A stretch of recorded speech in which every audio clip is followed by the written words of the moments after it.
نماز ایک ایسی چیز ہے کہ شیطان کی پہلی کوشش یہ ہوتی ہے کہ نماز پڑھنے نہ دے.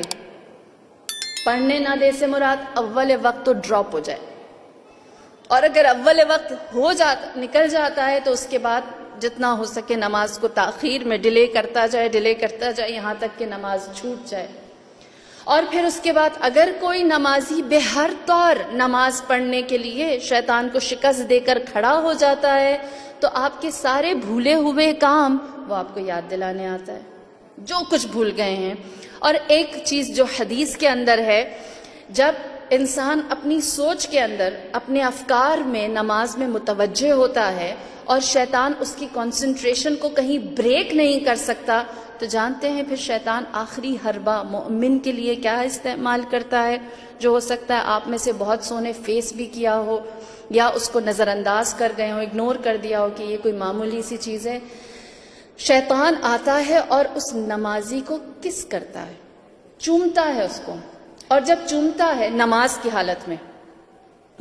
حالت میں چومتا ہے تو کیا ہوتا ہے، اس جگہ پر کھجلی آتی ہے اور توجہ ٹوٹ جاتی. حدیث ہے، آتا ہے وہ مومن کو تنگ کرنے کی اتنی کوشش کرتا ہے کہ میں کہیں سے اس کی کنسنٹریشن کو ختم کروں، وہ کہیں اور متوجہ ہو جائے، کچھ دیر کے لیے ہی صحیح غیر خدا کی طرف دیکھے. اور دوسری چیز، قوم بنی اسرائیل، ایک نوجوان تھا جس نے اول وقت نماز پڑھنے کے لیے مسجد جانے کی تیاری کی. اپنے گھر سے نکلا، مسجد کی طرف گیا، راستے میں ایک جگہ بارش ہو رہی تھی اور وہ گر گیا، اس کے کپڑے نجس ہو گئے. واپس آیا، اس نے کپڑے چینج کیے، دوسری دفعہ نکلا، فجر کا وقت تھا، نماز نکل رہی تھی، لہٰذا وہ دوسری دفعہ جب تیار ہو کر آیا، جیسے ہی اس جگہ پر پہنچا جہاں پر بارش تھی اور کیچڑ تھی، دوبارہ گر گیا. تیسری دفعہ جب کپڑے چینج کر کے وہ اسی جگہ پر آیا تو اسے یہ دیکھ کر بہت حیرت ہوئی، وہاں ایک انسان پہلے سے موجود تھا جس کے ہاتھ میں روشنی تھی.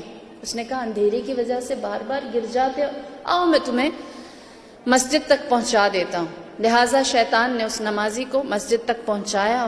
نمازی خوش ہوا، کہنے لگا کتنا اچھا انسان ہے، اس نے میری نماز کامل کرنے کے لیے روشنی کا بندوبست کیا. مسجد پہنچے، کہا تم بھی ساتھ آؤ، دونوں ساتھ چلتے ہیں.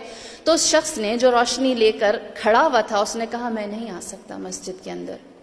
اس نے وجہ پوچھی، کیا وجہ ہے؟ تو کہنے لگا کیونکہ میں نماز نہیں پڑھتا. نمازی حیران ہوا، میری نماز کا بندوبست کیا ہے اور تم خود نماز نہیں پڑھتے، کیا وجہ ہے؟ تو اس نے وجہ بتائی اور کہنے لگا کہ میں نے خدا کو ایک آخری سجدہ کیا تھا، اس کے بعد سے میں اللہ کے سامنے جھکا نہیں. نمازی حیران ہوا، کہنے لگا تو شیطان ہے؟ اس نے کہا ہاں میں شیطان ہوں. نمازی حیران ہوا، کہنے لگا شیطان ہوتے ہوئے تو نے میری نماز کا بندوبست کر لیا.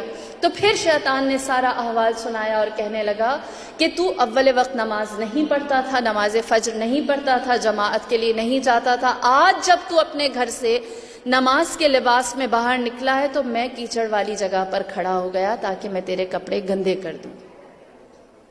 اور جب تمہارے کپڑے خراب ہوں گے تم واپس چلے جاؤ گے، اور جب واپس چلے جاؤ گے تو تمہاری جماعت نکل جائے گی. لیکن تم نے کیا کیا؟ ایک دفعہ پھر کوشش کی. اور جب ایک دفعہ پھر کوشش کی، غور سے سنیں، سٹرگل آپ کی اللہ کے نزدیک کتنی عزیز ہے. کتنی ایسی چیزیں ہمیں موٹیویٹ کرتی ہیں کہ ہم دل و جان سے اپنے سارے امور کو چھوڑ کر اللہ کی جانب راغب رہیں. شیطان کہتا ہے کہ جب تم نے کپڑے چینج کیے اور تم دوبارہ مسجد کی جانب آنے لگے تو اس وقت اللہ نے عرش سے زمین پر ملائکہ کو بھیجا اور کہا کہ میں نے اس شخص کے اور اس کے اہل و عیال کے تمام گزشتہ اور آئندہ گناہوں کو معاف کر دیا. کہتا ہے کہ جب میں نے یہ دیکھا کہ تمہارا مسجد میں نہ جانا اتنا مشکل، شیطان کے لیے مشکل تھا، لہٰذا میں نے دوبارہ گرایا کہ کم سے کم اس کو تو کچھ حاصل نہ ہو.